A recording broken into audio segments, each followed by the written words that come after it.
हिकु सिंध हिकु सकाफ़त। 1 डिसंबर आचर ॾियारे अवामी न्यूज़ HD पारां हिकु सिंध हिकु सकाफ़त जे स्ट्रेट मल्हाए रहिया आहियूं।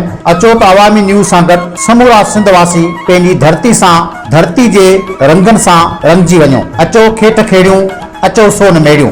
मुंहिंजा सिंध वासियो सजणो, असांखे पंहिंजी धरतीअ सां प्यार ऐं मोहबत आहे। सिंध सदियुनि खां जीअंदी रही आहे। ही सिंध जूं बनियूं ऐं ॿारा, ही सिंध जूं ढंढूं ऐं ढोरा, ही मौज भरियो महिरान सदा वैन। सिंध आबाद मारू खुशहाल। ही लाड़, ही काछो, ही थर ऐं बर, ही सिंध जा हुनर ऐं साज़ सिंध जी ओञाण ऐं सकाफ़त आहिनि। सिंधी सकाफ़त खे उजागर करियूं। सिंध आबाद मारू खुशहाल। हिकु सिंध हिकु सकाफ़त। सिंध आबाद मारू खुशहाल। अचो खेठ खेड़ियूं, अचो सोन मेड़ियूं। नाज़रीन, अवामी न्यूज़ में खबरनि जो सिलसिलो जारी है। वक्त असीं तव्हांखे अहमदपुर खां ख़बर ॾींदा हलूं त अवामी न्यूज़ पारां हिकु सिंध हिकु सकाफ़त जे ॾियारे जे सिरे हेठि मल्हाइण वारे ऐलान खां पोइ समूरे सिंध में भरपूर मोट मिली रही है। अहमदपुर में सकाफ़ती ॾियारो मल्हाइण जूं तयारियूं शुरू थी आहिनि। हिन हवाले सां अहमदपुर जे सहाफ़ियुनि पारां अवामी न्यूज़ जे ॾिनल सॾ जी भरपूर आजियां कई वई है। अवामी न्यूज़ सां गॾु 1 डिसंबर क़ौमी काज मल्हाइण जो वचन वरजायो वियो है। बिल्कुल अदा ही जो अवामी न्यूज़ वारनि जो सकाफ़ती ॾियारे के हवाले से ऐलान किया 1 डिसंबर के हवाले से असां इनके बिल्कुल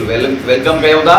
छो त जेका ये पंहिंजी सिंध जी सकाफ़त है या सालनि सदियुनि खां हलंदी पई अचे ऐं पूरी दुनिया जो हर हिकु जेको सिंधी आहे वो पंहिंजे जंहिं बि शहर में जंहिं मुल्क में रहे तो उते पंहिंजो जॾहिं बि सकाफ़ती ॾियारो सिंधी मीडिया तरफ़ ऐलान कयो वेंदो आहे त हर कोई माण्हू उते जेको आहे त टोपियूं अजरक पाए ऐं जेको सकाफ़ती ॾियारो मल्हाईंदा आहिनि। ऐं अवामी न्यूज़ वारनि जा शुक्रगुज़ार आहियूं जिन जेको आहे सो त अॼु असां सिंधियुनि सां हिकु थी करे ऐं जेको आहे हिकु सकाफ़ती ॾींहुं मल्हाइण जे हवाले सां माना हिकिड़ो ऐलान कियो आहे। इनखे वेलकम कयूं था।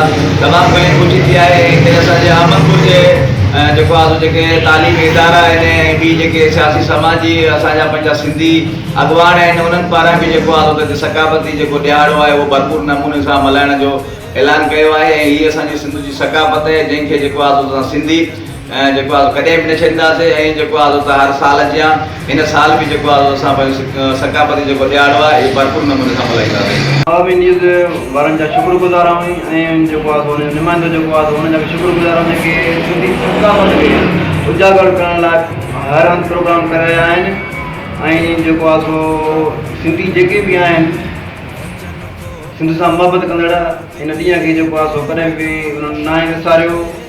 ऐं जेको आहे सो अवामी न्यूज़ जो प्रोग्राम 1 डिसंबर ते मुनक़द कयो आहे ऐं उन में जेको आहे असां गॾु हूंदासीं ऐं human rights protection forum Pakistan तलको कंहिंखे बि हुन सां गॾु हूंदो ऐं गॾिजी अवामी न्यूज़ सां असां हर हंधि जेको आहे प्रोग्राम में असां 1 डिसंबर ते शिरकत कंदासीं। हुनजे नुमाइंदे जा लख थोरा महिरबानी। वधीक ख़बरनि ऐं तफ़सील जे लाइ विज़िट कयो असांजी वेबसाइट awami news hd.com ऐं ॾिसंदा रहो अवामी न्यूज़ HD।